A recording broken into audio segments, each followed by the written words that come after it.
For today's lessons, we will go over inequalities. We will review SOL 6.14, which is solving one-step linear inequalities in one variable, and SOL 7.13, which is solving one and two-step linear inequalities in one variable. By the end of this lesson, you'll be able to identify numerical values that are part of a solution of a given inequality and solve one-step inequalities in one variable with addition, subtraction, multiplication, and division, and also solve two-step inequalities in one variable. All right, so let's take a look at some key vocabulary. All right, so a one-step inequality is an inequality that requires only one operation to solve. So that's whether it's addition, whether it's subtraction, whether it's multiplication, whether it's division. A two-step inequality is an inequality that requires two operations to solve. So just like when we solved equations with a two-step inequality, you either did addition, then multiplication, or subtraction, and then division, vice versa. All right, the solution set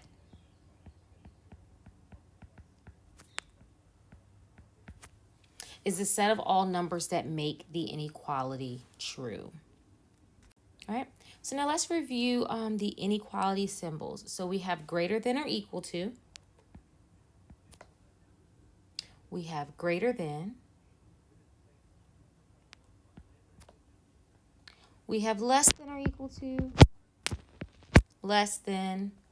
Of course, we know when we have a closed circle, that means that the solution is included or the number is included in the solution.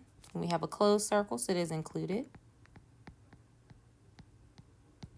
When we have an open circle, it is not included in the solution. All right, that goes along with greater than or equal to, less than or equal to. That means that it is included in the solution. When we just strictly have greater than or less than or an open circle, it is not included in the solution. So let's take a look at some graphing practice. Let's practice graphing. So let's say, for example, I give you x is greater than 2. I know since I have just strictly greater than, if I have my number line and make this 0, 1, 2, I know I'm going to have an open circle. I'll make some negative numbers over here. I'm going to have an open circle at 2, and I know that x is strictly greater than 2, so I'm going to shade this way on my number line because those are the values that are greater than 2.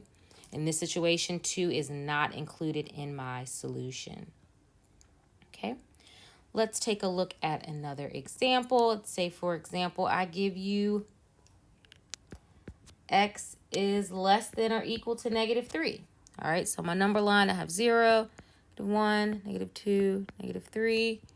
Put 1, 2, 3 over here. I know I have less than or equal to, so I know that negative 3 is included in my solution, and it says that x is less than or equal to negative 3, so I know I'm going to shade values to the left because all of those values are less than negative 3. All right, one of the most important rules for inequalities is that you must flip the inequality sign when you multiply or divide by a negative number. All right, so let's take a look at why this is true, why we must, when we multiply or divide, why we must flip the inequality sign. So we have the first inequality as 1 is less than 4. Is that true or false? We know that that is a true statement. All right. Now what happens if I add 3 to both sides? I get 4 is less than 7. Is 4 less than 7? Yes, it is. So that is true. All right. Now I have negative 4 is less than 6, which is also a true statement. When I subtract 3 from both sides, I get negative 7 is less than 3. Is negative 7 less than 3? That is true. All right, now I have negative 1 is less than 5. Negative 1 is less than 5, so that is true. When I multiply both sides by 2, I get negative 2 is less than 10, which is also a true statement. Now I have negative 3 is less than 3, which is a true statement. If I multiply both sides by negative 2, I get 6 is less than negative 6. Well, is 6 less than negative 6? No, it is not. So that is a false statement. All right. I have negative 2 is less than 10, which is a true statement. If I multiply both sides by 2, I get negative 4 is less than 10, which is also a true statement. 2 is less than 8, which is a true statement. Divide both sides by negative 2, I get negative 1 is less than negative 4. We know that negative 1 is not less than negative 4 because negative 1 is closer to 0 on the number line, so that is a false statement. All right? So the question says, which specific actions cause the first inequality to become a false inequality?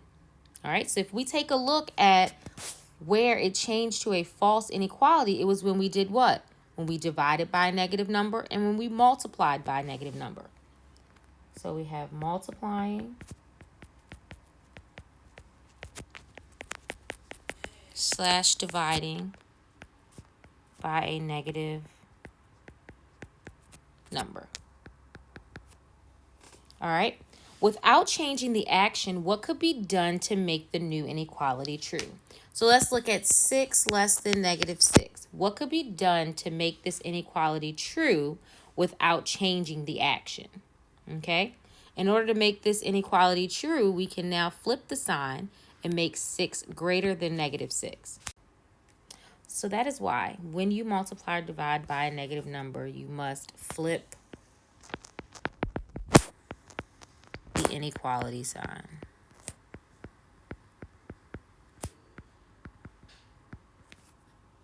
All right, now let's look at a few examples together. So the first one says x plus 5 is less than 9. All right, so we have a one-step equation here. So we're going to subtract 5 from both sides, just like we do with solving equations. Boop. And we get x is less than 4. All right, so our final solution for this one is x is less than 4. When we graph it on the number line, we're going to 4. Since we have less than, we have an open circle at 4. And we want all x values that are less than 4. So we are going to shade on our number line this way because all of these values to the left are less than 4. All right, for number 2, we have negative 1/2 x is greater than or equal to 3. All right, so to get rid of that negative 1/2, we're going to multiply both sides by negative 2, multiply both sides by negative 2, which cancels. We get x on the left, and we get negative 6 on the right. We multiply by a negative number, therefore we must flip the inequality sign. So we're going to go to negative 6. We're going to have a closed circle at negative 6, and we want all x values that are less than negative 6, so we are going to the left.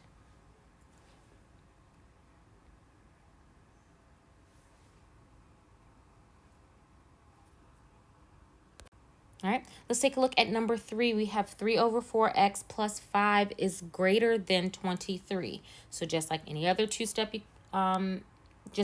equations, we're going to subtract negative 5 from both sides. We have 3/4x is greater than 18. All right, now we have to get rid of our 3/4. So we're going to multiply by the reciprocal, which is 4/3. Multiply by 4/3. All right. My 4/3 and 3/4 cancel out on the left, so I get x is greater than. We have 18 times 4/3, which we get 72/3. Divide both sides by 3, and we get x is greater than 24/3. Sorry that my number line does not support the number 24. All right. So for number 4, we have negative 6p plus 14 is greater than or equal to negative 58. So we're going to subtract 14 from both sides. We get negative 6p is greater than or equal to negative 72 because we have a negative 58 and we're adding a negative 14 or subtracting 14. Then we're going to divide both sides by negative 6. I know that I get P on the left, and I know that I'm going to get a positive 12 on the right. I have to now flip my sign because of the fact I divided by a negative number. And again, my number line does not support 12. I do apologize about that. All right, so let's take a look at checking solutions, because with inequalities, inequalities have more than just one solution. Like, for example, in the last example, we have P is less than or equal to 12. So any value that is less than or equal to 12 is a solution to that inequality. All right, so let's take a look here. So it says select all the numerical values that will make the inequality true. I have a minus 8 is less than negative 12. All right, so let's put 4 in to see if 4 is a solution. So I have 4 minus 8 less than negative 12. 4 minus 8 gives me a negative 4 less than negative 12. Is 4 less than negative 12? Absolutely not. So that is not a solution. All right, so let's look at negative 3 minus 8 less than negative 12. So we have negative 3 minus 8, which gives me a negative 11 less than negative 12. Is negative 11 less than negative 12? No, it is not. So that is not a solution. So we're going to put an X through those two. Now I have negative 7 minus 8 less than negative 12. All right. Negative 7 minus 8 gives me a negative 15 less than negative 12. So that is a solution because negative 15 is less than 12. All right.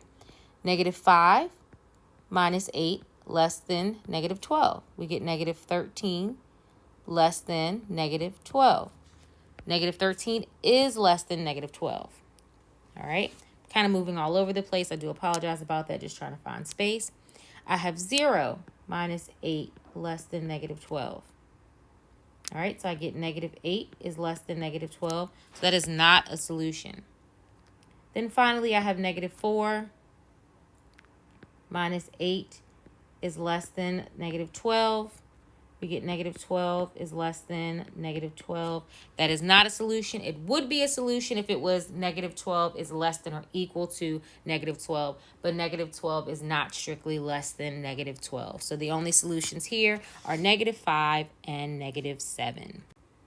Okay, so now it is your turn to practice. You are going to solve and graph these on your note sheet. The only thing that I want you to put on the Ed puzzle is just the solution. So if it's X is less than a certain number, X is greater than a certain number, that's all that I want. But on the Ed puzzle before your notes, please make sure that you write the solution and you graph it on the number line.